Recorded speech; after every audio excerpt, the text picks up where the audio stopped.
رب اشرح لي صدري ويسر لي امري واحلل عقدة من لساني يفقهوا قولي.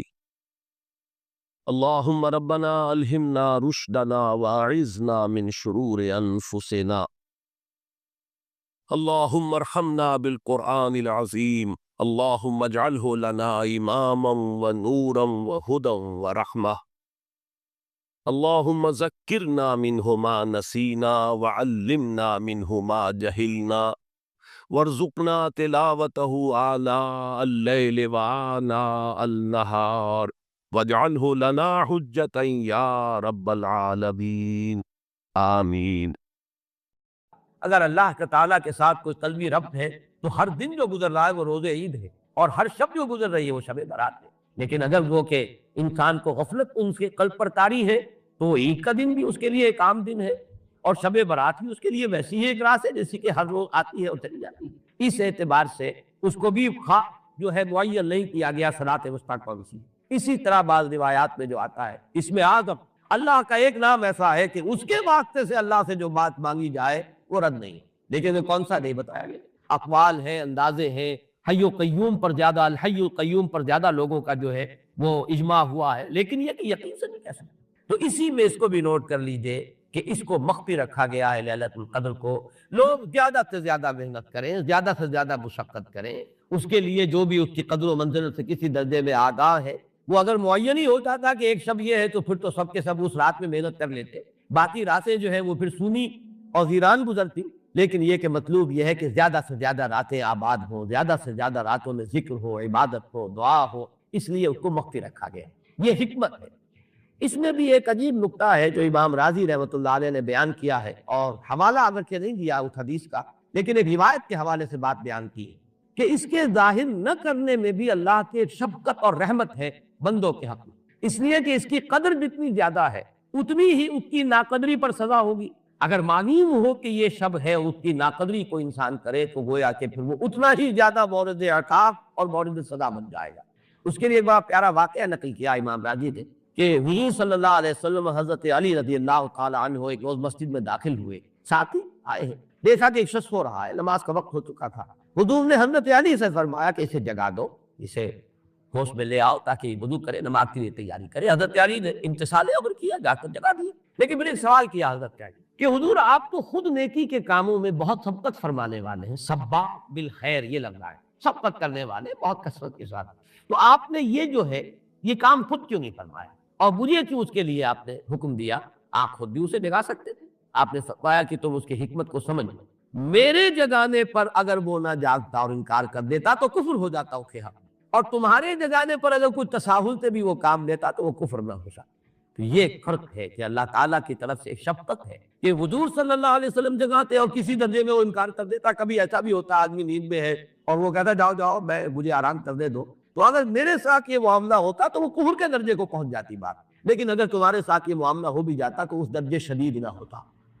گویا کہ حضور نے اس شخص پر شفقت کے اعتبار سے یہ شکل اختیار کی کہ خود نہیں جگایا، بلکہ یہ کہ حضرت علی رضی اللہ تعالیٰ عنہ کو حکم دیا کہ اسے جگا دو۔ یہ نکتہ کہ لیلۃ القدر کے اخفاء میں یہ بات بھی ہے کہ اگر اس کو عیاں کر دیا جاتا، معین کر دیا جاتا، تو پھر جو لوگ اس سے غافل رہتے پھر وہ بہت سخت ناقدری کا ارتکاب کرتے اور بڑی سزا کے مستوجب ہو جاتے۔ اب چھٹی بحث ہے کہ وہ رات کون سی ہے۔ اگرچہ ایک رائے شاذ یہ بھی ہے کہ وہ رمضان سے باہر کی رات بھی ہو سکتی ہے، لازم نہیں ہے کہ رمضان ہی کی کوئی شب ہو۔ اس میں چونکہ بعض حضرات نے ایک روایت کی وجہ سے جسے ہم شب برات کہتے ہیں، لیلۃ البراۃ، یہ شعبان کی 15ویں شب، درمیانی شب، اور اس کے بارے میں ایک روایت موجود ہے حضرت عائشہ صدیقہ رضی اللہ تعالیٰ عنہ کی کہ رات کے وقت ان کی آنکھ کھلی اور وہ باری آپ ہی کے پاس شب باسی کی تھی حضور کی، تو حضور موجود نہیں تھے، تو تشویش بھی کہا جائے۔ تو جب تلاش کی گئی تو معلوم ہوا کہ حضور جنت البقیع قبرستان میں پہنچے ہوئے ہیں، اور وہاں آپ ان کے لیے جو بھی وہاں دفن ہے ان کے لیے استغفار فرما رہے ہیں۔ جب پوچھا گیا معاملہ کیا، تو آپ نے فرمایا یہ بڑی عظیم رات ہے، اور اس رات میں فوت ہونے والوں کا فیصلہ ہو جاتا ہے، پیدا ہونے والوں کا فیصلہ ہو جاتا ہے۔ تو اب بہت ہی ایک لیلہ مبارکہ، اسی وجہ سے بعض لوگوں نے وہ جو سورہ دخان کی ابتدائی آیات ہے انا انزلناہ فی لیلۃ مبارکۃ، اس کو محمول کیا ہے اسی رات پر کہ جس کو ہم شب برات کہتے ہیں اپنی عام اصطلاح میں، لیلۃ البراۃ اسے عربی میں کہا جاتا ہے۔ برات کے معنی کسی کا چھٹکارا پا لینا، یہ شب برات جو ہے وہ برات شادی والی برات نہیں ہے، بلکہ یہ برات کا لفظ ہے عربی زبان کا، جو ہمارے ہاں وہ غلط العام میں برات شب برات بن گیا ہے۔ برات من اللہ ورسولہ، جو سورہ برات کا پہلا لفظ ہے کہ چھٹکارا پانا، کہ وہ رات بھی ایسی ہے کہ اس میں انسان استغفار کرے اور اللہ تعالیٰ سے اپنے گناہوں کی معافی مانگے تو اپنے آپ کو جہنم سے چھٹکارا دلا سکتا ہے، وہ شب برات۔ اس اعتبار سے کچھ لوگوں نے گمان کیا کہ شاید لیلۃ القدر اور لیلہ مبارکہ اس حدیث کی روح سے وہی شب ہے، وہ ظاہر بات ہے کہ خارج از رمضان مبارک سے، اور یہ کہ اس کے علاوہ بھی بات آ رہا ہے، لیکن یہ آراء جو ہے شاذ کے درجے میں یہ کہہ سکتا ہوں کہ تقریباً اجماع ہے اس پر کہ یہ رات رمضان مبارک ہی کی ایک رات ہے۔ اس کی دلیل ایک تو یہ کہ القرآن یفسر بعضہ بعضا کے اصول کے مطابق قرآن مجید کے اندر سورہ بقرہ میں واضح کر دیا گیا شہر رمضان الذی انزل فیہ القرآن، رمضان مبارک کا مہینہ وہ ہے کہ جس میں قرآن نازل کیا گیا، اور یہاں فرمایا انا انزلناہ فی لیلۃ القدر، ہم نے اس کو اتارا ہے لیلۃ القدر۔ ان دونوں کو جوڑیے تو اس کا ایک لامحالہ جو ایک انیویٹیبل رزلٹ نکلتا ہے وہ یہی ہے کہ یہ لیلۃ القدر رمضان مبارک میں۔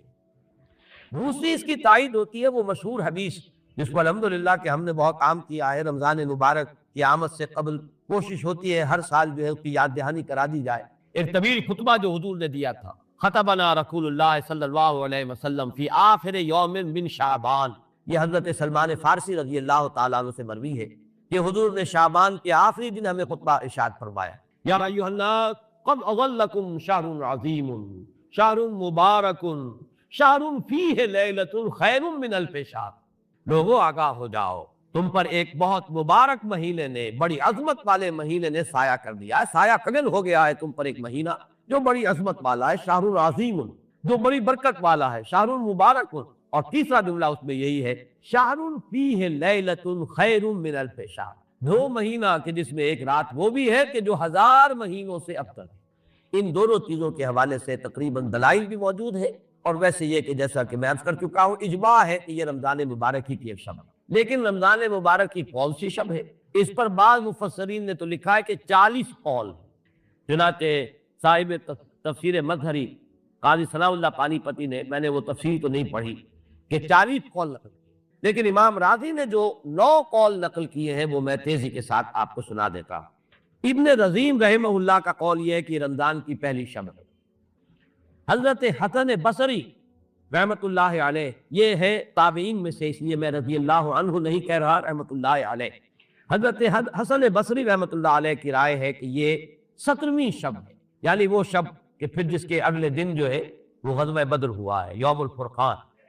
حضرت انس رضی اللہ تعالیٰ عنہ مرفوعاً روایت کرتے ہیں کہ یہ 19ویں شب ہے۔ محمد بن اسحاق جو بہت بڑے سیرت نگار ہیں حضور کے، ان کا قول ہے کہ یہ 21ویں شب ہے۔ حضرت عبداللہ ابن عباس رضی اللہ تعالیٰ عنہما سے قول جو ہے مروی ہے کہ یہ 23ویں شب ہے۔ حضرت عبداللہ ابن مسعود رضی اللہ تعالیٰ عنہ سے مروی ہے کہ یہ 24ویں شب ہے، اور اس کو میں ذرا اہمیت دیتا ہوں اس لیے کہ 24ویں شب جو ہے سورہ علق کی ابتدائی آیات کے نزول کے ضمن میں کچھ حساب کتاب کے جوڑنے سے 24ویں اور 25ویں شب کا بھی معاملہ جڑتا ہے، جو کہ میں نے آپ کو سورہ علق کے درس کے دوران بتایا۔ اس کے بعد حضرت ابو ذر غفاری رضی اللہ تعالیٰ عنہ کا قول ہے کہ یہ 25ویں شب ہے۔ اس کے بعد حضرت ابی بن کعب رضی اللہ تعالیٰ عنہ کا قول ہے، یہ وہ ہے جن کو کہ حضور نے خود فرمایا کہ اقرأہم ابی بن کعب، قرآن مجید کے سب سے بڑے قاری حضرت ابی بن کعب ہیں رضی اللہ تعالیٰ عنہ،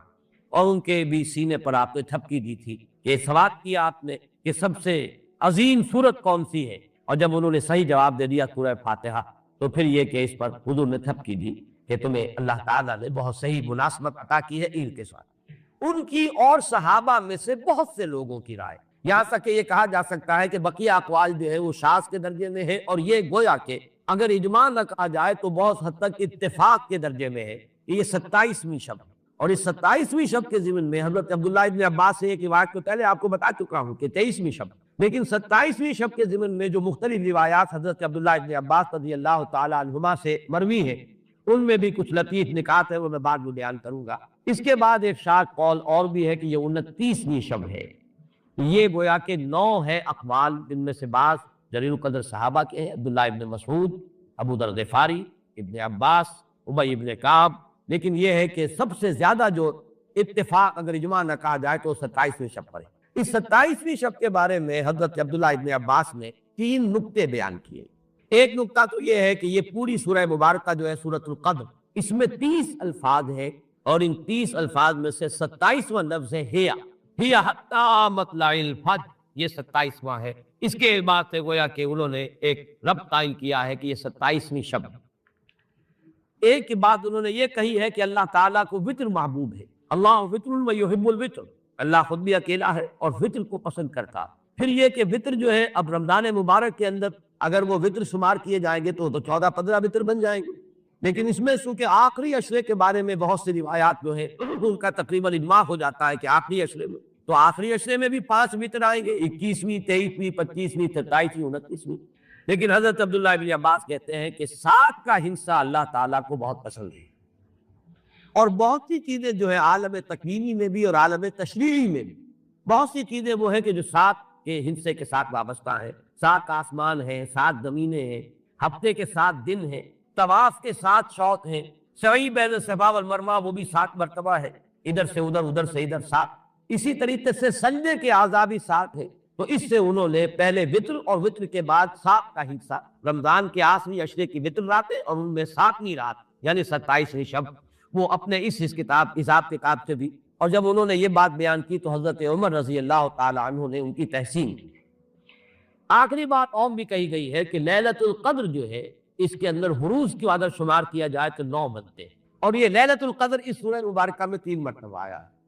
انا انزلناہ فی لیلۃ القدر وما ادراک ما لیلۃ القدر لیلۃ القدر خیر من الف شہر۔ اس اعتبار سے بھی 3 کو ضرب دی جائے 9 سے تو وہ بھی 17 اس کا عدد بنتا ہے۔ بہرحال یہ میں نے جیسے کیا تھا کہ ان کا کوئی تعلق نہ صرف سے ہے، نہ نحو سے ہے، نہ روایات سے، لیکن بہرحال حضرت عبداللہ ابن عباس کا ایک ذوق ہے، اس کو آپ ذوقی باتیں بھی کہہ سکتے ہیں، لیکن یہ کہ حضرت عبداللہ ابن عباس کی ذوقی بات ہے، لہذا اس کا کم سے کم تذکرہ ہو جانا چاہیے۔ ایک بحث یہ ہے کہ اہیا باقیۃ الاملا، کیا یہ رات جو اس کی عظمت تھی یہ باقی ہے، یا صرف وہی رات جو تھی جس میں کہ قرآن مجید نازل کیا گیا وہی عظمت کی حامل تھی؟ انا انزلناہ فی لیلۃ القدر، یا یہ کہ اب بھی ہر سال یہ رات آ رہی ہے تو اسی عظمت کی حامل ہے، اسی قدر و منزلت کی، اسی برکت کی حامل ہے؟ اس پر بھی تقریباً ایک اجماع ہے کہ یہ لیلۃ القدر باقی ہے، ہر سال